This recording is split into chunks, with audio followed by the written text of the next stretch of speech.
নদীতে নামেন না, বিপদগ্রস্ত কুমির দেখা যাচ্ছে, আপনারা ক্ষতিগ্রস্ত, আপনারাই দায়ী। আমরা সতর্ক করতেছি আপনাদের, সাবধান, আপনারা সচেতন হন, কেউ নামবেন না, নদীতে কুমির দেখা যাচ্ছে,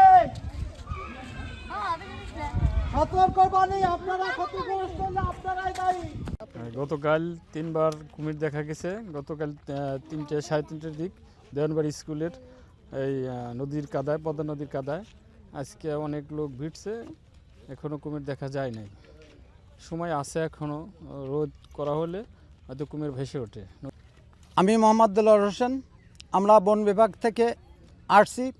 এখানে জনগণের মুখে দীর্ঘদিন পর শুনছি যে কুমির দেখা দিচ্ছে। আমরা নিজে দেখি নেই, তবু জনগণের সচেতন করার জন্য, যাতে ওরা দুর্ঘটনা থেকে রেহাই পায়, সেই জন্যই জনগণের বোঝানোর জন্য আমরা আসছি যে এখানে আপনারা কেউ গোসল করবেন না, গরু ছাগল করবেন না, পানি উত্তোলন করেন না, কারণ একটা দুর্ঘটনা থেকে আপনারা হেফাজত করবেন। আমরা খুলনা বন্যপ্রাণী ওদেরও জানানো হয়েছে, ওরা যে পদক্ষেপ নেয় আমরা ডিউটি প্রদান করে যাব, মাইকিং করব, এবং আমরা যতদিনই আছি আমরা ডিউটি প্রদান করে যাব। আর জনগণের এই সচেতনতার জন্য আমরা আসছি। আমি শুনে আসলাম যে কুমার নাকি দেখা গেছে, এই কালকে শুনছি, আজকে আসছি দেখতে, আজকে আর এ পর্যন্ত দেখা যায়নি। যে সময় রোদ ওঠে ওই সময় ভাইসে ওঠে, ঠান্ডা লাগে ওই সময় ভাইসে ওঠে, ওই সময় আমরা দেখি। ঠিক আছে, আজ 2 দিন ধরে এরকম দেখা যাচ্ছে আর কি।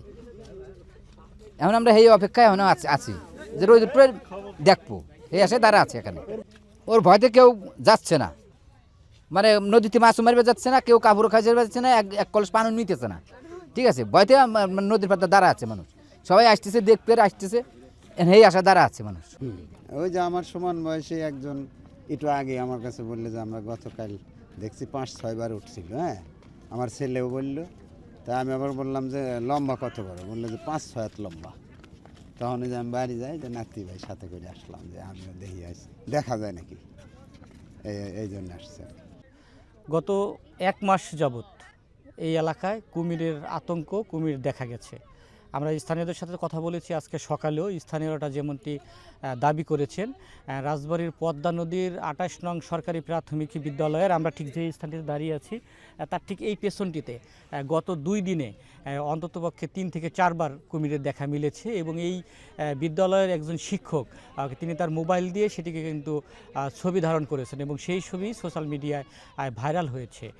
আপনারা জানেন, এর আগে কিন্তু রাজবাড়ীর গড়াই নদীতে একবার কুমিরের দেখা মিলেছিল। সেই কুমিরটি পরে ওপারের ঝিনাইদহ সীমানায় গিয়ে সেই কুমিরটি ধরা পড়েছে। কালবেলা 1:45 এ জায়গায় একটা কুমির দেখা গেছে। কুমিরটি আমরা ছবি তুলে ফেসবুকে ছেড়ে দিছি। ফেসবুকে ছাড়ার পর তখন ভাইরাল হয়েছে।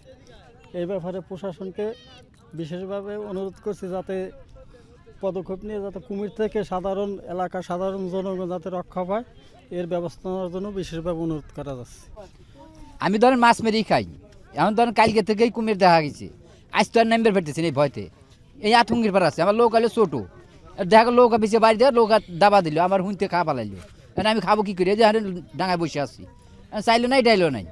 ঠিক আছে, এই আশায় যে লোকজন আইছে, আমিও ওখানে বসে আছি নদীর কিনারে, এই আশায় বসে রয়েছি। আর মাছ মেরে নাম তো ভয় পেতেছি, মাছ তো আমি মারি পেতেছি না। আমরা নদীতেই তো গোসল করি, নদীতেই কাপড় চোপড় খাচ্ছে, আমাদের তো পুকুর নাই। আমাদের পুকুরটা আমরা এই জায়গায় ভয়তে আমরা তো নাম বেরি, আতঙ্কর ভয়তেই তো নাম বের পারতেছি না। এই নদীতে গোসল করি আমি, এখানে 2 দিন যাবৎ কুমির দেখা যাচ্ছে, যার কারণে আমি বালতি নিয়ে আসছি, বালতিতে পানি তুলে উপরে গোসল করব। তো আমাদের সমস্যা হইতেছে এই কুমিরের জন্য, এই অত্র এলাকার লোকজন এখানেই গোসল করে, তারা আতঙ্কে আছে। আমরা এখানে সতর্কতামূলক একটি সাইনবোর্ড স্থাপন করে দিচ্ছি, এবং সেই সাথে মাইকিং চলছে আমাদের, এবং আমাদের স্টাফ, আমাদের বন বিভাগের লোকজন এখানে সার্বক্ষণিক থাকবে মানুষকে সচেতন করার জন্য, এবং কুমিরের গতিবিধি পর্যবেক্ষণ করবে।